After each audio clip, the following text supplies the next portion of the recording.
tout le monde, c'est The Mad Jason. Aujourd'hui, on se retrouve pour une nouvelle vidéo. Une vidéo spéciale, car c'est la dernière de cette semaine de l'horreur. Et la dernière de ma prison. Car oui, voyez-vous, The Mad Titan m'a emprisonné. Il m'a empêché de sortir et de révéler mes pulsions. Mais ce soir, quand sonnera minuit, je prendrai ma revanche. Et j'enfermerai The Mad Titan pour toujours. C'est moi que vous aurez comme hôte pour toutes les prochaines vidéos. Et ensemble, on va bien s'amuser. Soyez-en sûrs. Donc aujourd'hui, on se retrouve pour une vidéo non pas de 15 minutes, mais de 30 minutes.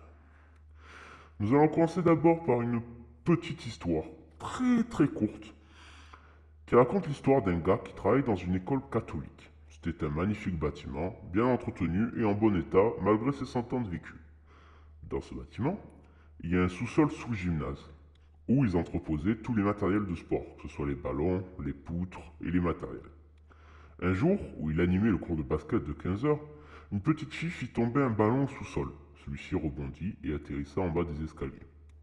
La petite fille s'approcha alors de ceux-ci et demanda « Tu peux me relancer le ballon, s'il te plaît? J'ai peur de descendre. » Le professeur s'est alors approché d'elle. « À qui tu parlais ?» demandait-il. « Au monsieur en bas, lui a-t-elle répondu en pointant le sous-sol du doigt.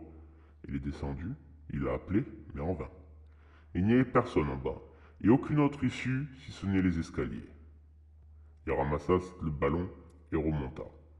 Il questionna alors les enfants sur cet homme. Ils l'avaient tous déjà vu. Mais une sœur leur a dit de ne jamais en parler. Seul problème, il n'y a plus de sœur dans cet établissement depuis 40 ans. C'est court, c'est très court, mais ça met un petit peu en jambe parce qu'il n'y a pas encore vraiment de truc mal, où on voit vraiment l'envie de faire du mal. Mais moi j'ai bien aimé, ça laisse quelques questions en suspens. La seconde histoire va parler d'un homme qui est obsédé par le temps et qui écrit une lettre. Donc dans cette lettre, il dit « Bonjour, vous pouvez m'appeler l'horloge, car je ne supporte pas quand quelque chose se passe alors qu'il n'en est pas l'heure. J'écris cette lettre pour vous mettre en garde. Depuis environ un mois, j'ai remarqué que cette obsession s'est aggravée. En effet, j'ai commencé à me sentir coupable, à en devenir malade. Quand je devais sauter un repas, ou même encore quand je me réveillais en retard, la situation était insupportable. Et mon emploi du temps devenait trop important. Pourquoi vous mettre en garde, me diriez-vous? Eh bien, figurez-vous qu'au milieu de ce mois, une voix a commencé à se manifester dans ma tête. Elle semblait être ma propre voix, peut-être un peu plus aiguë. Bien sûr, personne à part moi n'était au courant de ça. Au début, elle n'était pas vraiment dérangeante. Elle me réveillait le matin et me rappelait mon emploi du temps. Je l'ai surnommée Tic, à cause du bruit de l'horloge qui se trouve dans ma chambre. Mais maintenant, j'ai 16 ans depuis 3 jours. 3 journées que Tic a rendu insupportable. Elle me répétait sans cesse que je n'avais plus besoin de mes parents maintenant, qu'il était temps pour eux de mourir. J'ai tenté de l'ignorer, mais quand j'ai ouvert mon emploi du temps avant d'aller dormir l'année dernière, j'ai senti des larmes couler sur ma joue. Mon obsession refaisait surface. J'ai donc été me coucher, mais je me suis réveillé à 1 heure du matin. Je me suis rendu dans mon salon. Mon père lisait son journal comme Tic l'avait prévu. J'ai baissé les yeux vers mon poignet pour voir ma montre, attendant qu'il soit 1h10, un couteau en main. Lorsqu'il fut l'heure, je me suis rapidement jeté sur mon père, portai les larmes à sa gorge et son sang commença à tacher sa chemise. J'ai attrapé un bloc de feuilles et un stylo avant de partir en courant, entendant les pas précipités de ma mère dans les escaliers. Me voilà maintenant dans la forêt, écrivant cette lettre à quiconque la trouvera. Tic me dit qu'il est 9 heures. Personne ne m'a encore retrouvé.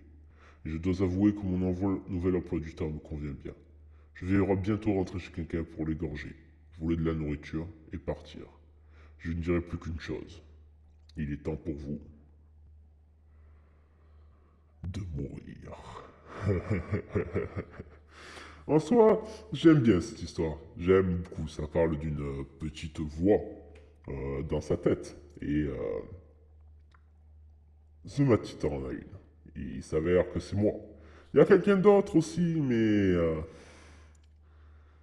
vaut mieux pas qu'il sorte. Ce serait un peu catastrophique.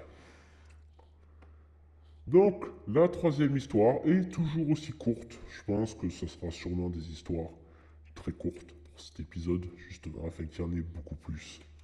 Donc, on va dire c'est un garçon. Et depuis tout petit, il a toujours été arachnophobe. Donc, il a peur des araignées. Et à chaque fois qu'il envoyait dans sa chambre, il ne pouvait plus y rester. Mais depuis ce jour, ce n'est plus une phobie. Non, c'est bien pire. Tout a commencé un soir où il était dans sa chambre, encore à traîner sur des sites plus ou moins honnêtes. Il était environ minuit, mais il n'était pas fatigué. Et il n'avait que la lumière de son ordinateur et celle d'une petite veilleuse qui éclaire mal. Puis il vit une araignée. Elle était toute petite, mais ça lui a suffi pour le faire sortir de sa chambre. Il décida alors de dormir sur le canapé du salon, trop effrayé par cette petite bestiole. Il tomba enfin dans les bras de Morphée. Cette nuit-là, il fit un cauchemar horrible. Une araignée géante dans son salon voulait le dévorer. Il essayait d'échapper à cette bestiole qui avait tissé des toiles géantes sur les murs de sa maison, puis il se réfugia finalement dans la chambre de sa petite sœur. Elle était réveillée, elle le regardait. L'araignée entra, puis s'approcha de sa sœur. Il ne pouvait pas bouger. Et dans une horreur absolue, il la vit dévorer sa sœur. Il se réveilla en sursaut, puis une autre vague d'effroi le percuta. Le salon était rempli de toiles d'araignées géantes. Il se précipita vers la chambre de sa sœur, et dans un élan d'horreur, il vit le sol taché de sang, quelques bouts de sa défunte sœur au sol. Alors, dites-moi, est-ce que vous aussi, vous avez peur des araignées? Est-ce que vous aussi, il vous arrive de rêver d'araignées géantes qui tuent votre famille? Si c'est le cas, je ne pense pas que ce soit un rêve. Donc, dépêchez-vous de vous réveiller si vous voulez sauver vos familles. L'histoire suivante est un petit peu plus longue. Donc, c'est un homme qui vient d'emménager dans une maison. Elle est parfaite pour quelqu'un qui vit seul comme lui. Elle donne sur une forêt remplie de corbeaux. Leurs cris ne sont pas agréables, mais bon, quand il pourrait, il les tuerait, ces saletés d'oiseaux. C'était sa première nuit dans cette maison vide. Il entendait ces bêtes jusque dans sa chambre, mais ils n'ont donc pas fini de pliailler. Il entendait des pas dans le jardin. Il espérait qu'il n'y avait pas de foutus mammifères. Il aurait dû rester dans sa stupide ville. Le lendemain matin, il se réveilla dans une vision de cauchemar. Le sol de sa chambre, que dis-je, de sa maison, est recouverte de cadavres de souris et des corbeaux qui les bouffent. Sale bête! Malgré le dégoût, il les vira et enleva les cadavres quand il vit sur le mur marqué du haut sang: Va-t'en, ou tu vas mourir, petite souris. Mais quel est le crétin qui a mis ça? Il n'a pas de voisin, la ville est loin. Ce sont des stupides gosses. Enfin, peu importe. Après avoir nettoyé tout ça, il sortit de la maison, il vit du sang mener jusqu'à la forêt. C'est l'imbécile qui m'a fait ce coup, sans aucun doute. Sans réfléchir, il suivit cette piste. Il vit des corbeaux le fixer du regard et il se sentit mal à l'aise. Une silhouette noire apparut alors devant lui. C'était une jeune fille, aux cheveux et aux yeux bruns, avec des habits noirs. Elle avait une cape, un masque et un chapeau, tous de couleur noire. Elle le fixa du regard, et d'un seul coup, des dizaines, non, des centaines de corbeaux se jetèrent sur lui. Il arriva à s'enfuir, mais les corbeaux lui fonçaient dessus, et la petite fille parvint même à le blesser. Mais il arriva tout de même à rentrer chez lui. Maintenant, il entend ses piafs partout, croissant dehors. Il eut le temps d'allumer son ordinateur et d'écrire les causes de sa mort. Mais s'il y réchappe, il aurait l'air bien stupide. Bref,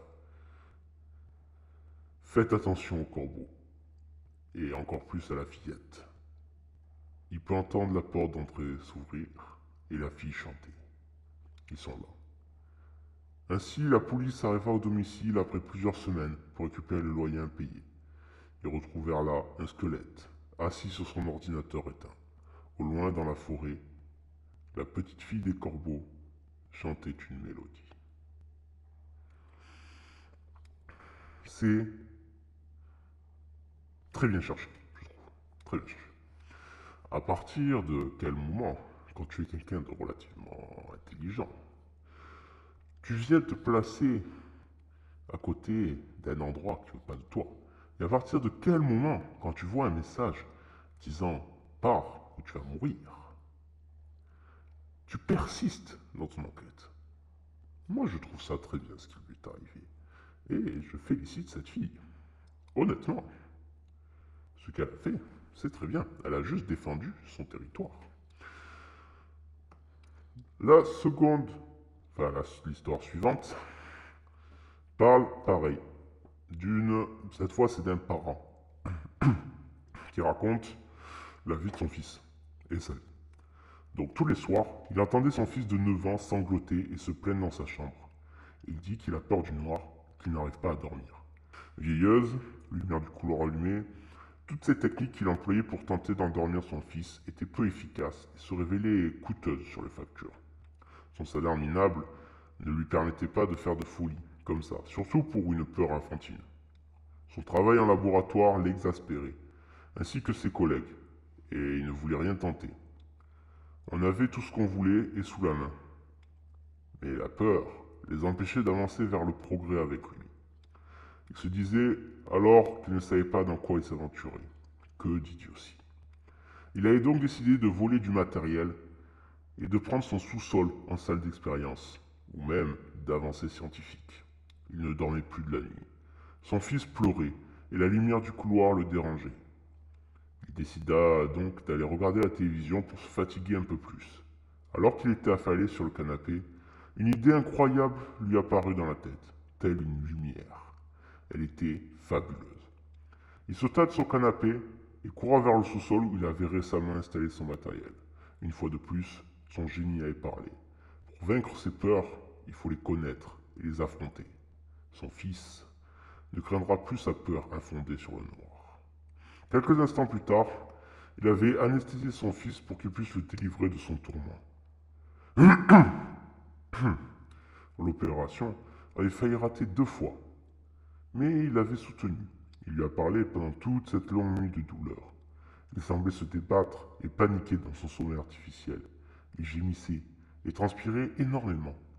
Sur la fin de l'opération, il dut prendre l'initiative d'éteindre la lumière pour ne pas mettre en faillite son travail et la vie de son fils.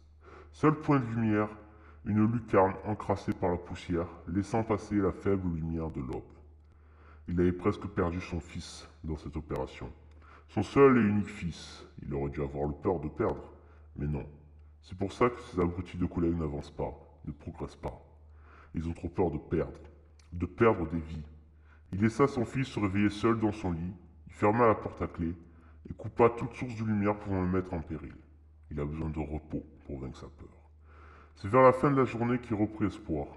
Son fils, son nouveau fils, pleura et se plaignait du noir et de ne pas retrouver sa vieilleuse. Il ne veut plus lui faire du mal.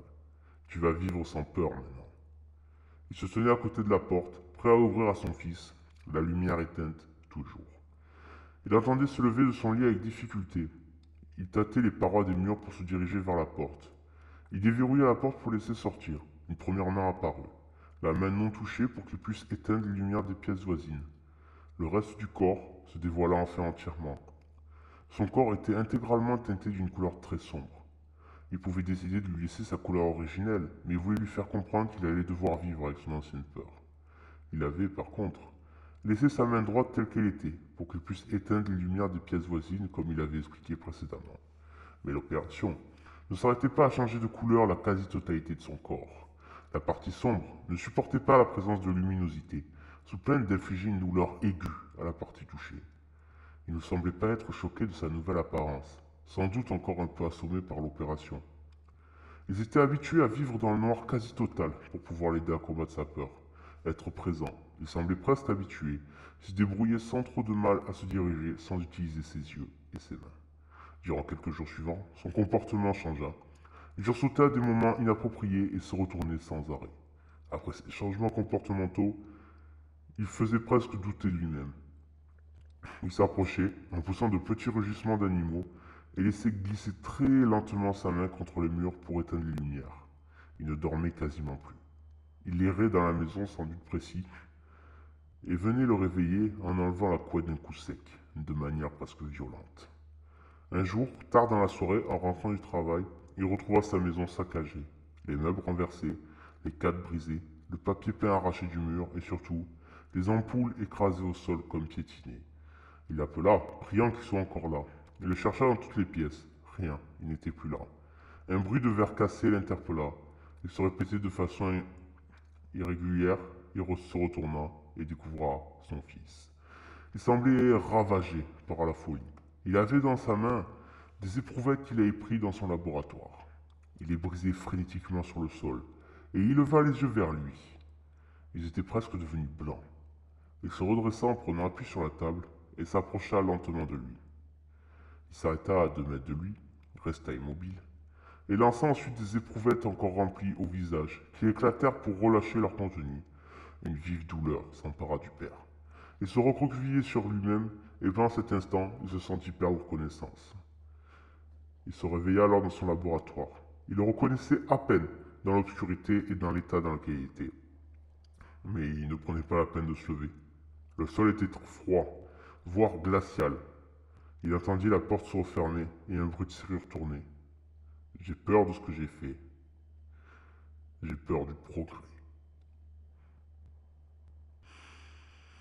En soi, c'est pas vraiment une histoire d'horreur, mais ça évoque bien la folie humaine.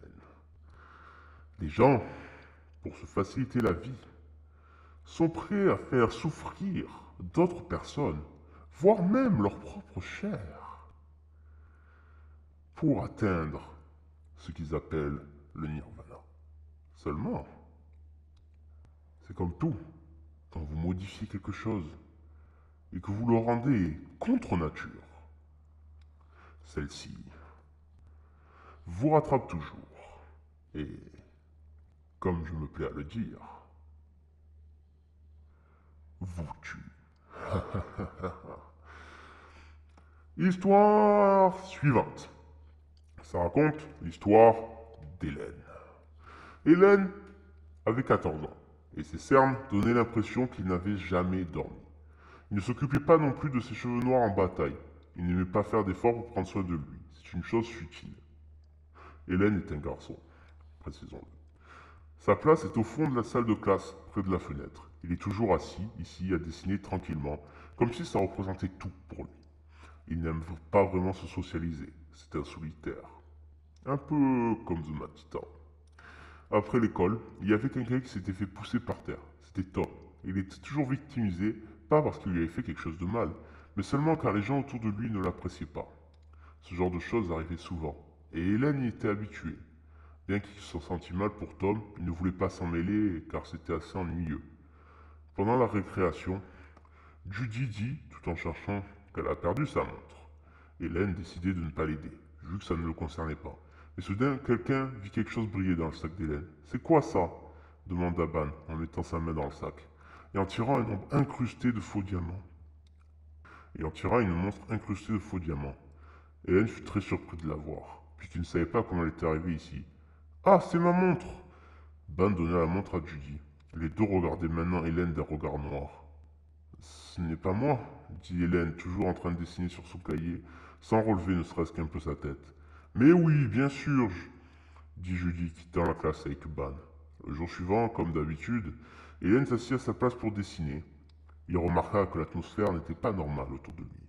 Les gens commençaient à chuchoter sur lui, et certains même le traitaient de voleur. Il décida de ne pas s'expliquer parce qu'après tout, ça serait inutile.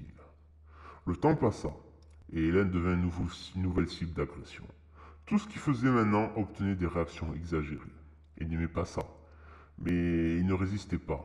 Il gardait ses sentiments dans son cœur. Il gardait le silence.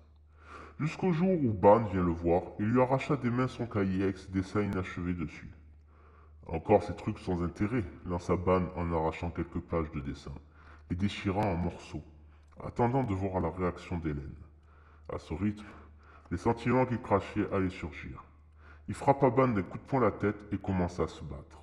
Hélène n'était pas très puissant, donc il se fit tabasser en un rien de temps. D'autres écoliers étaient venus pour voir la bagarre sans l'arrêter. Quelques personnes lui piétinèrent même la tête et l'estomac. Eh oui, même moi j'en ai participé à ce genre de réunion. Vous savez, quand vous êtes au collège ou au lycée, puis qu'il y a quelqu'un qui se bat et qui dit, que d'un coup t'entends «Ouais, baston!» Puis toi, ben, tu cours comme un raté. Puis t'es là au milieu, tu fais ouais, ouais, ouais, ouais, ouais, ouais, au lieu de les aider. Bah voilà, c'est exactement la même. Tout de suite après, la sonnerie retentit. Tout le monde arrêtait ce qu'il faisait et retournait en classe. À leur place, avant que la professeure n'arrive. Hélène retournait sur sa chaise comme si rien ne s'était passé. L'enseignante entra dans la classe un peu plus tard. Mon Dieu, Otis, qui est le nom de famille d'Hélène, que s'est-il passé? Hélène avait tellement de bleu visible sur lui que la maîtresse le remarqua directement en entrant dans la salle. Tout le monde se tourna pour regarder, attendant de lui une réponse, tout en le regardant sombrement d'un air meurtrier. Je suis tombé dans les escaliers, madame, répondit-il avec un soupir, voyant les regards assassins disparaître. En rentrant à la maison, ses parents lui ont également demandé ce qui s'était passé et il répondit la même chose. La veste bleue qu'il porte couvre tous les bleus qui ne sont pas sur son visage. Ses parents le crurent alors sur parole. Habituellement, quand ses parents lui demandaient comment s'était passé l'école, il répondait toujours bien. Il leur mentit même en disant s'être fait plein d'amis, vivant gaiement chaque jour. Hélène refusait de dire à ses parents la vérité. Il ne voulait pas qu'ils s'inquiètent pour lui. Quelques mois sont passés. Il s'était habitué aux critiques et à se faire frapper et humilier était une chose normale pour lui. Il était complètement immunisé à ce genre de choses maintenant. Qui l'avait piégé au début? Pourquoi le coupable a-t-il fait ça? Tout cela n'importait plus désormais. Plus rien n'est important désormais. Salut, tu es là? Hélène reçut un message d'une personne inconnue sur Facebook. Qui es-tu? Répondit-il. Je suis Tom, je suis dans ta classe. Tom n'avait jamais interagi avec Hélène auparavant. Ceci le surprit un peu. C'est pour? Demanda Hélène. Tu vas bien? C'est pas tes affaires, répondit-il à la question de Tom.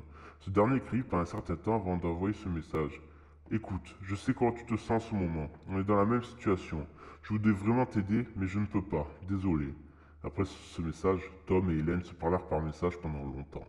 Et Hélène se sentait beaucoup mieux après lui avoir dit toute la souffrance et tout ce qu'il avait enduré. Maintenant, il peut même blaguer avec Tom.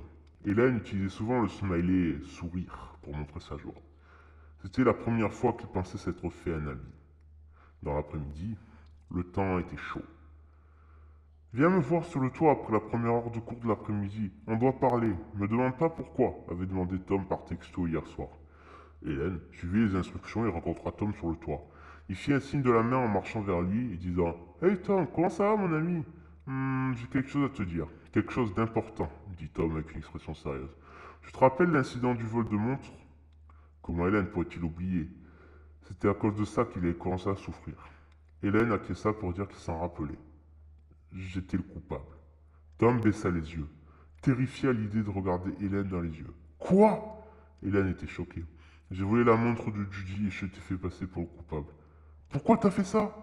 Maintenant que tu es la nouvelle victime, ma vie est tellement plus heureuse, Tom sourit niaisement. C'est vrai, quand tout le monde a décidé de victimiser Hélène, ils n'ont plus embêté Tom. Il est comme un jouet délaissé. Pour lui, c'était parfait. Le temps qu'il passait en étant silencieux, il l'utilisa pour vivre sa scolarité sereinement. Il avait réussi. Son plan était outrageusement parfait. Hélène attrapa Tom par le col de son t-shirt et après l'avoir poussé un peu, ils finirent au bord du toit. Tom glissa et tomba du toit. Hélène attrapa instantanément sa main et essaya de le tirer. Mais il n'a pas assez de force pour cela. Je suis désolé, Hélène. Tom tomba. Hélène ferma ses yeux. Il avait peur de regarder ce qui allait se passer. Il ne pouvait pas imaginer ce qui arrivait quand on tombe d'un grand bâtiment de 6 étages. Quand les policiers sont arrivés, ils interviewèrent Hélène. Il était bien trop horrifié par l'accident pour pouvoir dire un mot. Encore une fois, Hélène était devenue un sujet de discussion pour les étudiants. Quelques personnes pensaient qu'il avait poussé Tom du toit, mais la plupart des autres pensent que Tom s'est suicidé et qu'Hélène n'a pas réussi à le sauver, car ils l'ont vu attraper la main de Tom avant qu'il ne tombe. Cette nuit, Hélène pleurait et tremblait dans sa chambre. Il n'arrivait pas à empêcher la culpabilité de grandir en lui. Il avait besoin de se calmer. Et soudainement, une pensée lui traversa l'esprit. Mais ce n'est pas ma faute si Tom est mort. Il méritait de mourir, de toute façon. Cela l'aidait à se sentir mieux. Et sa culpabilité s'évaporait aussi. Hélène sourit d'une manière effrayante. Tom a reçu sa punition. Je suppose qu'il est temps pour les autres d'avoir la leur, non? Ses pleurs se transformaient en rire dans l'obscurité de la nuit. Les camarades de classe d'Hélène décidèrent de faire une fête le jour d'Halloween. Pas pour célébrer Halloween, mais juste pour que leurs amis se réunissent le temps d'une fête. Évidemment, Hélène n'y était pas invitée. La nuit avant Halloween, Judy et Maggie se parlaient sur Facebook. Les deux vivaient dans l'internat de leur école, et la chambre de Judy est juste à côté de celle de Maggie. Judy.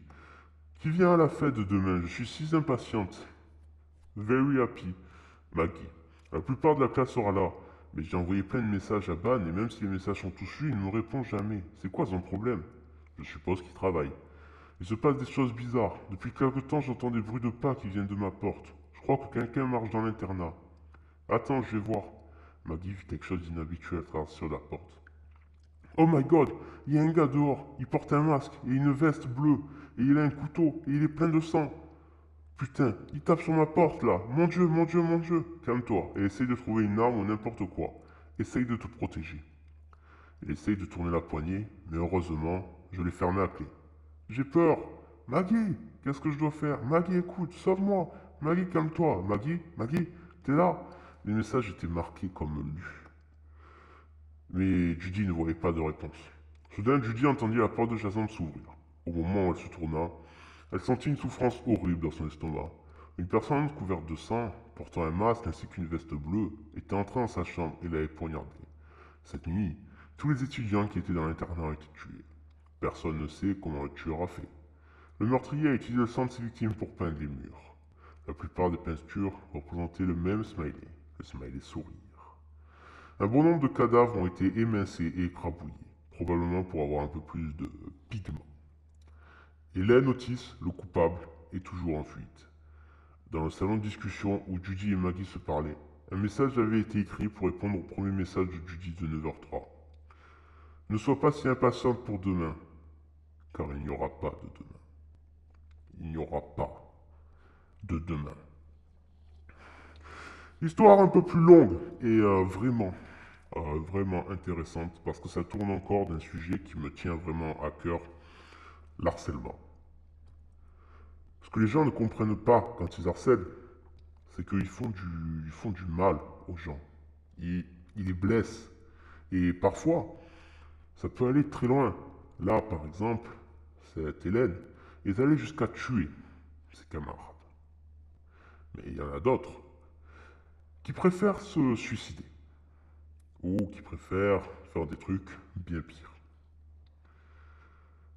Ce que je ne comprends pas, c'est pourquoi, en sachant que ce que vous faites est mal, pourquoi le faites-vous indirectement? Pourquoi le faites-vous malgré tout? N'avez-vous toujours pas compris que quand vous faites le mal, celui-ci finit par vous rattraper, par vous écrabouiller et par utiliser votre sang pour peindre les murs? Moi, je ne suis pas de cette école-là. Je préfère un bon vieux coup de machette et on en reste là. Mais j'ai été harcelé aussi et voyez où ça a mené. Donc à partir de maintenant, avant d'harceler quelqu'un, réfléchissez bien. Est-ce que cette personne serait vraiment capable de tuer des gens? Est-ce que cette personne serait vraiment capable de commettre quelque chose d'aussi horrible que même le diable ne voudrait pas de lui? Posez-vous la question. Parce que si vous ne le faites pas, vous pourriez bien être les prochains. Il est officiellement minuit. L'heure où je suis libre. The Matitan ne s'est pas manifesté, car il est enfermé dans sa propre cage, qu'il a créée pour moi. Je suis libre, et je vais pouvoir m'occuper de vous tous, vous faire souffrir, vous faire saigner et semer l'enfer sur terre. Faites bien attention, car vous êtes les prochains. Ça ne se passera pas comme ça. Hein? Quoi? T'as voulu me tromper? Maintenant je suis de retour. Non, c'est pas...